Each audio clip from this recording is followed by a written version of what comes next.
प्रपन्नपारिजाताय तोत्रवेत्रैकपाणये ज्ञानमुद्राय कृष्णाय गीतामृतदुहे नमः। यदि ह्यहं न वर्तेयं जातु कर्मण्यतन्द्रितः मम वर्त्मानुवर्तन्ते मनुष्याः पार्थ सर्वशः. பகவான் ஸ்ரீகிருஷ்ணர் சொல்றார், ஒருவேளை நான் கர்மம் பண்ணலேன்னு சொன்னா, இது நேற்று ஸ்லோகத்தோட தொடர்ச்சி, அதை ஞாபகம் வச்சுக்கோங்க. சோம்பேறித்தனம் இல்லாமல் நான் பொறுப்பாக கர்மம் பண்ணணும். ஒருவேளை நான் கர்மம் சரியாக பண்ணலேன்னு சொன்னால் இந்த ஜனங்களெல்லாம் என்னையே கடைப்பிடிக்க ஆரம்பித்து விடுவார்கள். தலைவன் சோம்பேறியாக இருந்தால் தொண்டனும் சோம்பேறியாக தான் இருப்பான்.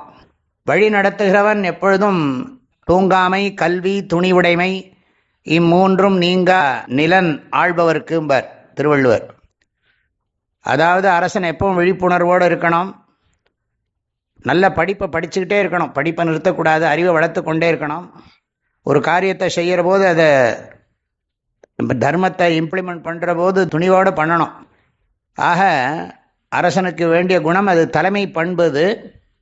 பகவான் ஸ்ரீகிருஷ்ணர் துவாரகைக்கு அரசன், அர்ஜுனனும் அரசனுக்குரிய பண்புகளோடு இருக்க வேண்டியவன். அதனால தான் கிருஷ்ணர் சொல்கிறார், மமவர்த்தம அனுவர்த்தந்தே மனுஷ்யா பார்த்த சர்வசா. எல்லா ஜனங்களும் எப்படியாவது என் வழியவே கடைபிடிக்க பார்ப்பார்கள், எனக்கு மனப்பக்குவம் என்ன இருக்குன்னு பார்க்க மாட்டார்கள், என் செயலைத்தான் எல்லோரும் பார்ப்பார்கள். ஆகவே நான் சமூகத்தினுடைய நன்மையின் பொருட்டு எனக்கு தேவையில்லைன்னாலும், எனக்கு எந்த விதமான பிரயோஜனம் இல்லைன்னாலும் சமூகத்தினுடைய பிரயோஜனத்தை முன்னிட்டு நான் செயல் புரிஞ்சுதான் ஆகணும் அர்ஜுனா, ஆகையினால் நான் வேலை பண்ணுறேன் அப்படிங்கிறார்.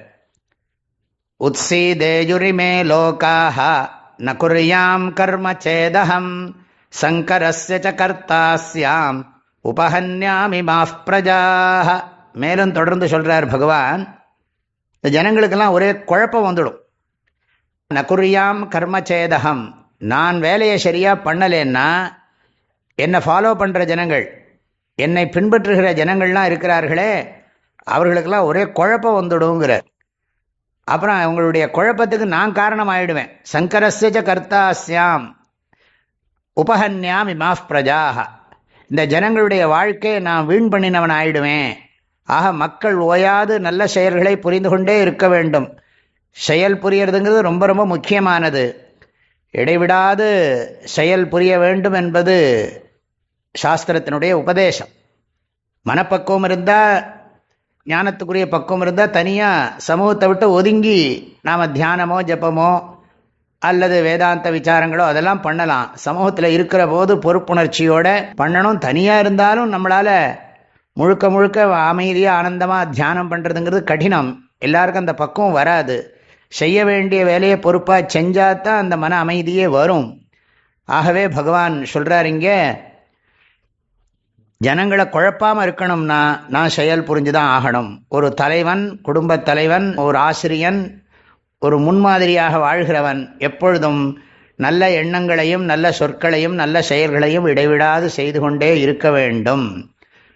தூய்மையான செயல்களை மன உறுதியோடு செய்ய வேண்டும். எப்படி செய்ய வேண்டும் என்பதை அறிந்து செயல் புரிய வேண்டும். வள்ளுவர் சொல்கிறார் இல்லையா, வினை தூய்மை, வினை திட்பம், வினை செயல் வகை, இவற்றையெல்லாம் மனதிலே கொண்டு நாம் செயல் புரிய கடமைப்பட்டிருக்கிறோம் என்று அர்ஜுனனுக்கு மனசில் பதிகிற மாதிரி உபதேசம் பண்ணுறார். மேலும் ஞானிகள் சமூகத்தினுடைய நன்மையை முன்னிட்டு கடமைகளை செய்தால் மிகவும் சிறப்பானதாகும் என்று சொல்லப் போகிறார். தொடர்ந்து நாளைக்கு பார்ப்போம். யதி ஹ்யஹம் ந வர்த்தேயம் ஜாது கர்மண்யதந்திரிதः மம வர்த்மானுவர்த்தந்தே மனுஷ்யாः பார்த்த சர்வசः உத்ஸீதேயுரிமே லோகாஹ ந குர்யாம் கர்ம சேதஹம் சங்கரஸ்ய ச கர்த்தாஸ்யாம் உபஹன்யாமி மாஃப் பிரஜாஹ. எல்லோருக்கும் பரிபூர்ணமான வாழ்த்துக்கள். ஹரி ஓம்.